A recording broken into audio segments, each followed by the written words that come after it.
Don't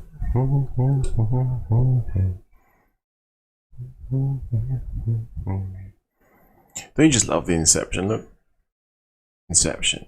The stream within a stream within a stream within a stream. Now, we probably haven't come to this stream or catching this on the replay, but today's been a pretty big day. All of my content is in an unofficial manner in regards to Pulsechain, PulseX, Hex, and anything that I talk about. So, with that in mind, I'll continue on. Remember Ethereum in 2015, there was a starting price of roughly 42 cents.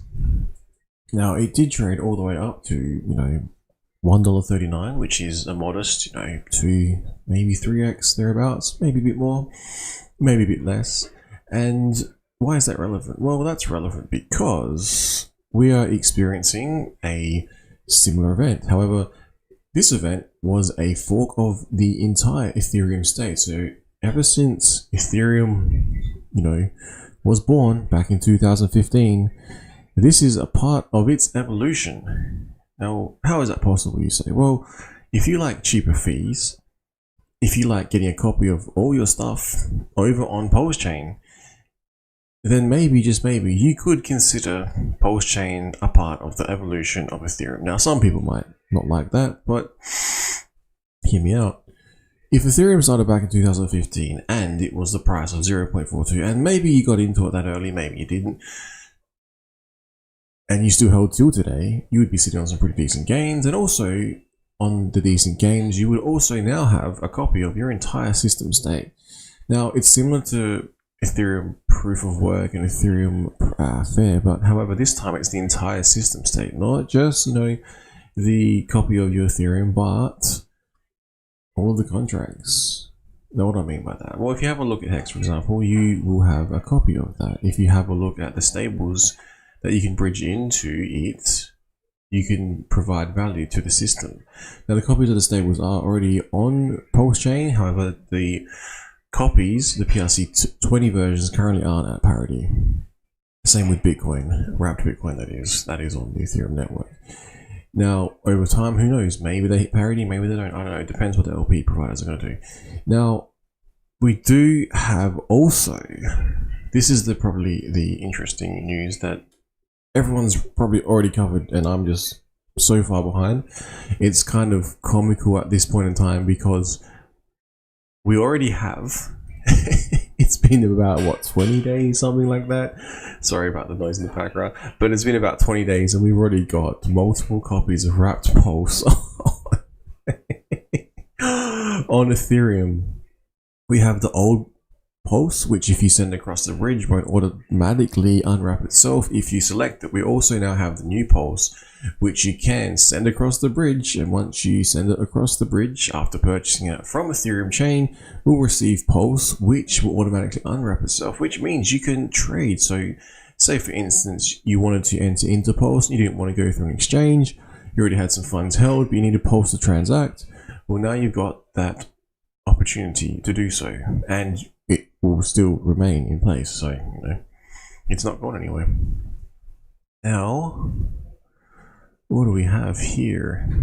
So we've got that. That's a pretty decent update. And the first thing I thought, I'm like, well, if I was providing liquidity over on Ethereum, maybe I'd want to check those LP pools and what that's like, because that's why I found it so funny. Because already people were providing LP on one particular chain, and a new version has already appeared. So when you were sending Pulse from Pulsechain over to Ethereum, I assume the bridge was doing the work and creating the old Pulse. Now when you send it, I'm assuming you can create the new Pulse. I'm not sure if there's an option, I haven't tried it myself, but feel free. But when you're doing that, just be careful. There is the new Pulse and the old Pulse. As I just mentioned before, first thing I did when I learned, I checked the LP. Apparently there's 2.3 million locked, and it's almost at parity. It's actually a little bit under, so if you had the old Pulse and you wanted some new Pulse, you might be losing a tiny amount, like a tiny amount. And why is that? Because, check out the gas fees.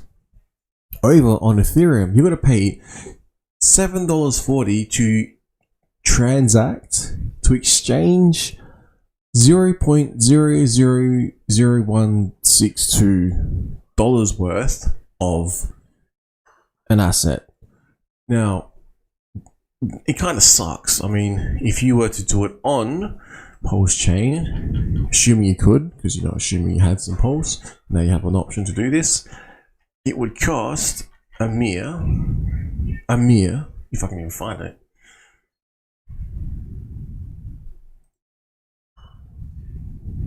Why is it not showing? I think this website has changed. Lol.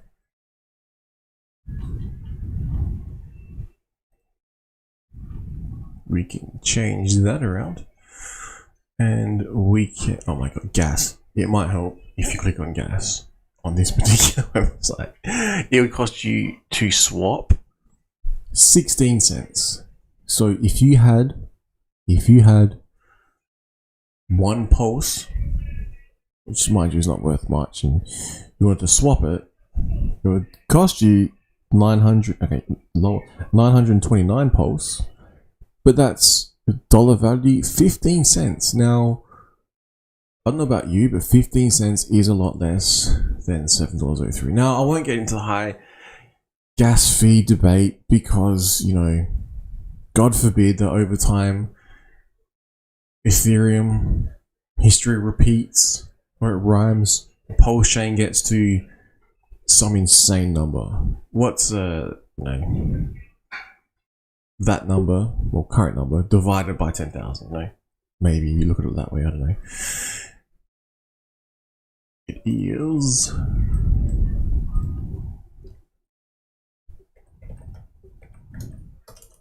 Well, I could just move the decimal. It's not as much as you'd think. But say it does, then you have high gas fees.